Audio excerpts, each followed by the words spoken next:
കുരുമുളക് പൊടിയും കുറച്ച് കോൺഫ്ലോറും കൂടെ ചേർത്തിട്ട് നല്ലപോലെ ഒന്ന് മസാല തേച്ച് ഒരു 15 മിനിറ്റോളം ഒന്ന് റെസ്റ്റ് ചെയ്യാനായിട്ട് വെക്കാം.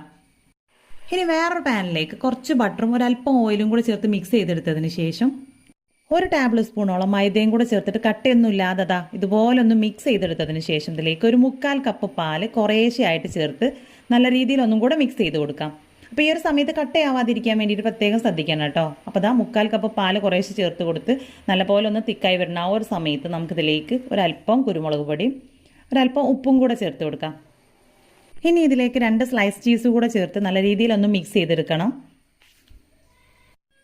അപ്പോൾ എല്ലാം കൂടെ ചേർത്ത് നല്ലപോലെ മിക്സ് ചെയ്തെടുത്ത് കഴിഞ്ഞിട്ടുണ്ടെങ്കിൽ നമുക്കിതിൻ്റെ ഫ്ലെയിം ഓഫ് ചെയ്ത് കൊടുക്കാം. ഇനി നേരത്തെ നമ്മൾ മസാലയൊക്കെ തേച്ച് മാറ്റി വെച്ചിട്ടുള്ള നമ്മുടെ ചിക്കൻ്റെ കൂടെ ഒന്ന് ഫ്രൈ ചെയ്തെടുക്കണം. അപ്പോൾ കുറച്ച് ഓയിൽ എടുത്തിട്ട് അതിലേക്ക് നമ്മുടെ ചിക്കൻ ചേർത്ത് കൊടുത്തൊന്ന് ഫ്രൈ ചെയ്തെടുക്കാം. അപ്പോൾ ഞാനിപ്പോൾ അവിടെ കുറച്ച് ബോൺലെസ് ചിക്കൻ ആണ് കേട്ടോ എടുത്തിട്ടുണ്ടായിരുന്നത്. അപ്പോൾ തിരിച്ചു